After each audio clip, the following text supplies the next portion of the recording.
context, yeah.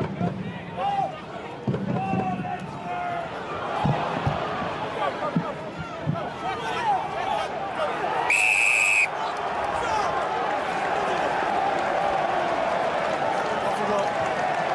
7 roll. Off you go. No, trying's not good enough.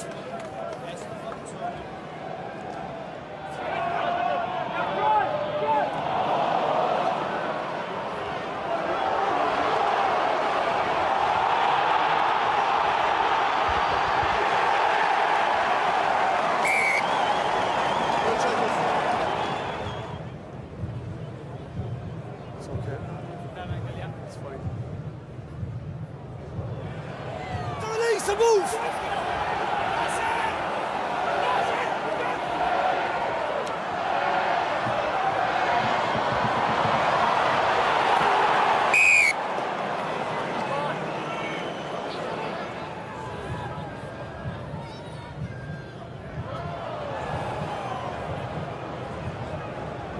John, have decision? Yes. Knock on by White. Okay. It's 1-5.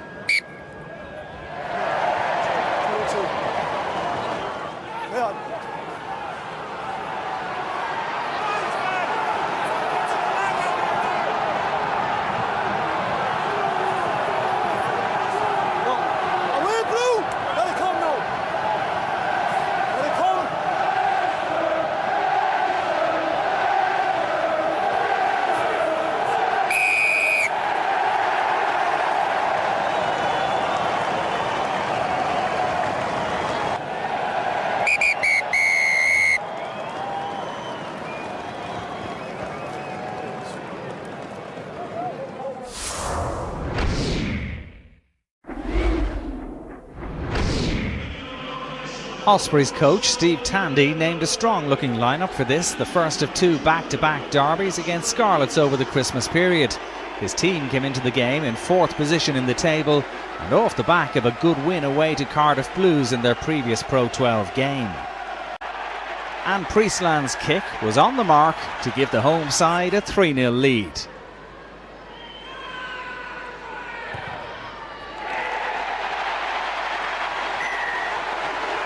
Scarlets came close to extending that lead on the quarter hour. Fraser Climo with a long-range effort. The New Zealander's kick had the legs, but unfortunately for him and Scarlets, it struck the upright and was cleared to safety. At the other end, when Ospreys fouled in the line-out, a penalty was awarded. And Priestland was on target to make it 6-0 for Scarlets, and the large home support had something to cheer about. Ospreys were struggling to break down a resolute Scarlets defence, and then a moment of magic. A beautiful sweeping move from the line-out saw Hanno Dirksen race clear on the right-hand side. The winger got over in the corner, but the referee called on the assistance of the TMO. In one of the closest calls of the season so far, the TMO's decision was that Dirksen's left leg was on the line as he got the touchdown, and a line-out was awarded. Scarlets remained 6-0 ahead, and Ospreys were left to rue a very, very tight call.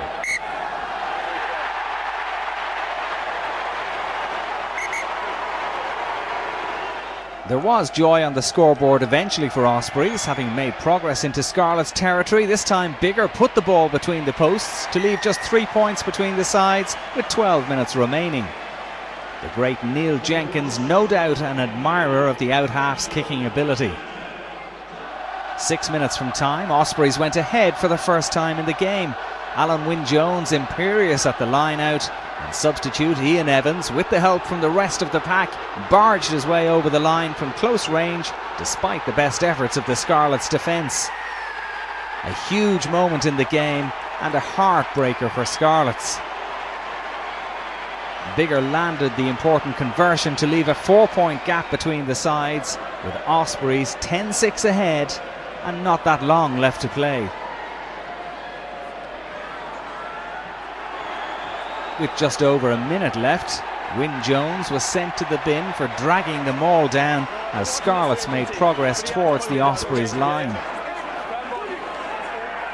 The visitors didn't have long to survive with 14 men, but Scarlets were giving it everything in a nail-biting conclusion. As the clock ticked over 80 minutes, the men from Swansea turned the ball over and found touch, just about, to secure a really hard-fought win. The delight of the Ospreys crowd evident at the full-time whistle. A win over your local rivals always means that little bit extra.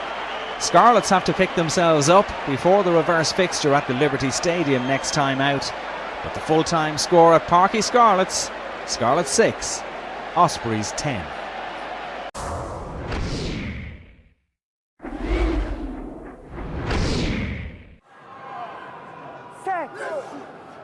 Yes, mate.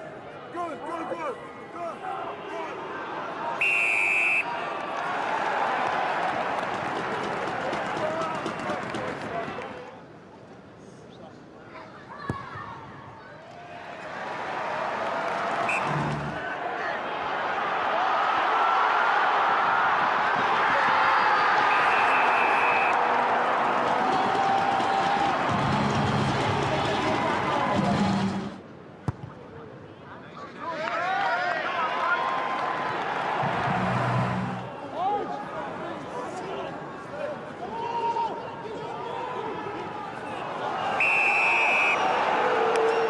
I've just spoken about the tackle. You played the line without the ball.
Yep. Happy? Will you?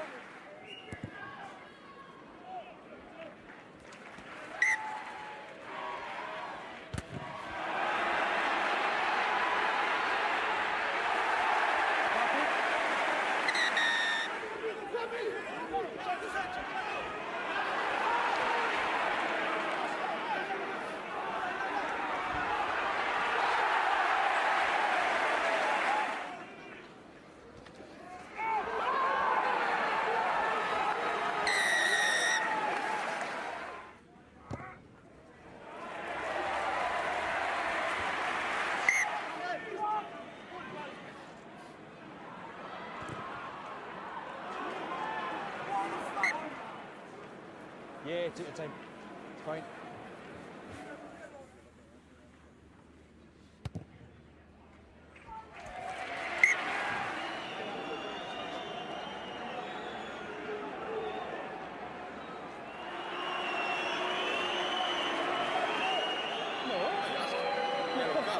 He's gone. You're only on me.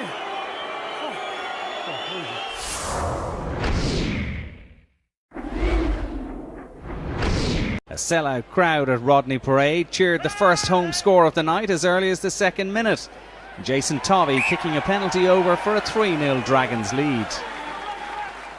The home side were well fired up, and after some quick thinking from the line-out, they caught the Blues napping. Toby Falatau charging towards the line. The clever play rewarded with a try. The big number 8's first score of the season, having missed several weeks through injury. Tovey added the conversion, and Dragons had raced into a 10 points to 0 lead inside the first quarter of the match. Blues were looking for inspiration from somewhere, and not for the first time the man to provide it was Christian Dacey.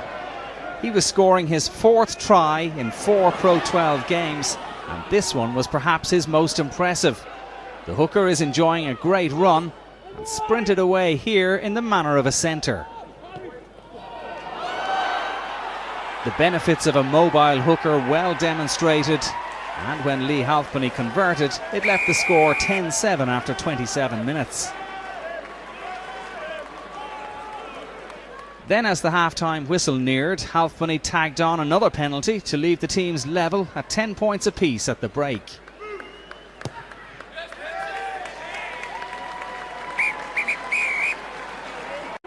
Halfpenny and Tovey then swapped penalties for 13 all before another Tovey effort made it 16-13 on 53 minutes. A couple of minutes after that, Blues were temporarily down to 14 men when number 8 Robin Copeland saw yellow for coming in from the side. The soon-to-be Munster back rower out of the game for 10 minutes, and Dragons tagged on 2 more penalties thanks to the left boot of Tovey to lead 22-13 with 65 minutes gone.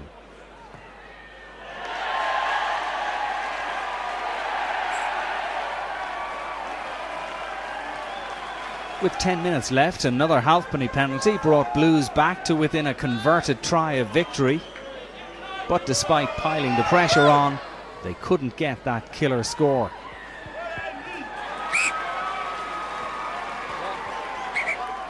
At the end, Dragons managed to turn over possession as Blues tried to get out of their own half.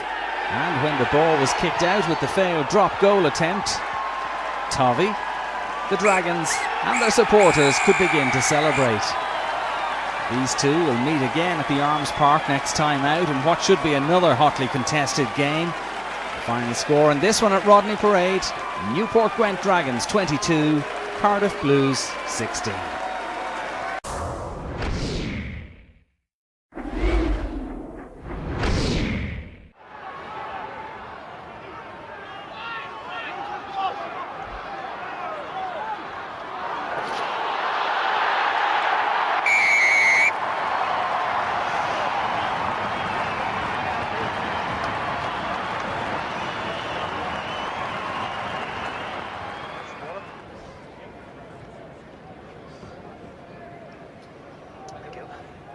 Yes, Nine.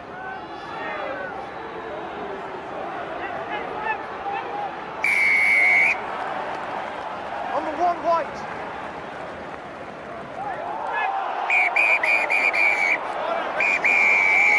Take it away. Take it away. Don't do it. 12. 12.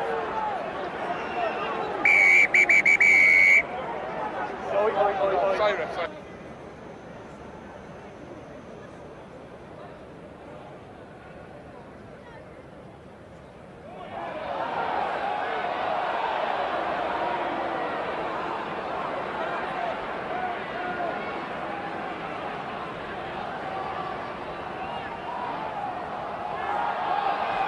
Team away, Captain.